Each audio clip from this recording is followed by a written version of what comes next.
So what was your degree at ODU in? Criminal justice.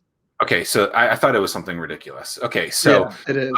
knowing that you are now a businessman, that you own your own business and you've gotten into the world of manufacturing, like how do you learn any of that to have any kind of substance to know that I have like any kind of like standing ground, so I know that what I'm talking about, right? So you're talking about this board that you just showed us, right? The pace clock that like, I'm not a manufacturer. Tim's not a manufacturer. He knows nothing about that. Nate, you're not a manufacturer, but you can understand. Yeah. You understood business. You've gotten millions of impressions on Twitter. You've created tons of relationships, right? Like, how do you learn all these things when it's not necessarily, well, it's not what you went to school to do, and it's not really what you went out to do in general? Like, how do you become this stuff? It's every day. You get to learn every day. There's so much free stuff out there. It's the sharing economy. All of it's laid out. And I listen to, I don't know how many podcasts I listen to, a lot, multiple every single day. A bunch of them I'll just go in one ear, out the other.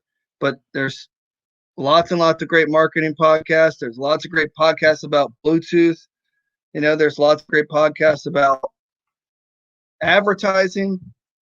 Obviously everything kind of started with Hatch. I really enjoyed going down to downtown Norfolk to go meet a bunch of people that were already kind of in it, and to see how they've progressed. That's like where I met Eric Olson and Jeremy Johnson and all these little business owners and entrepreneurs in kind of the tech space around here, and you learn from them. I mean, I talk to you all the time, just to bounce things off. It's always changing. Things are always moving. It's not going to just be like set it and forget it. That just never happens. So it's nonstop. You're just always trying to do marketing hacks. You're trying to find the next way to sell more, make a big splash or whatever. Now we've partnered with an Olympic swimmer, an Olympic coach, to create a podcast. And so what I do is I produce the podcast, I cut the podcast up. Just like Tim will do with this one, I'll do the same thing with all of Brett's podcasts. I write the blog for the podcast. We push it out there everywhere. And that has helped give us unlimited content for people to consume. Just in the same way that I'm consuming content to try to figure out like what's the best. I just switched from Intercom to Tidio, and I really think Tidio is a lot better. How'd that come about? Well, my brother-in-law did it, and we talked for a long time, and you're just constantly trying to upgrade and learn. Yeah, I mean, what you're describing, which is so awesome, man, is you're putting in your reps. I mean, every day you got to put in your time, and you make less mistakes than the day before. You learn something new to implement the next day. But I mean, you put in your reps and you're learning. Yeah, consistency is super key, as you know. I mean, that's what made the Twitter account so nice, right? People are like, "Oh, how'd your Kickstarter do so good?" It's like, I tweeted 10 times a day about swimming every single day for 4 years leading up to the Olympics. And then I gave everyone what everyone was thinking about, what they wanted, a really great clock for a lot less money. Yeah, I mean, we're still doing those reps. Now it's 2020. So for 8 years, basically, almost 8 years to the day, we've been tweeting every single day about swimming. Yeah, I mean, this is a bad example for that shirt, but Tim, what shirt are you wearing right now? What's the brand? J. Crew. Okay, J. Crew. So J. Crew is likely a business that is at least 50 years old, right? If not longer, right? And so that compounding interest is what we're talking about, right? That frequency is what matters in this case. And so the more that you do something, the more likely it is for someone to see you over and over and over again. And so these people who do something for 1 minute and are like, "Hey, I did it," and then it doesn't work, they're like, "Well, I quit." And it's like, hold on, like frequency is really, really freaking important. And now more than ever with all the algorithms. Sure. I So- mean, you should be posting 10 times a day on every single platform if you want even just a little bit of your audience to see it. And that's something I struggle at. I need to be better at pushing out more content, and we have a lot of content.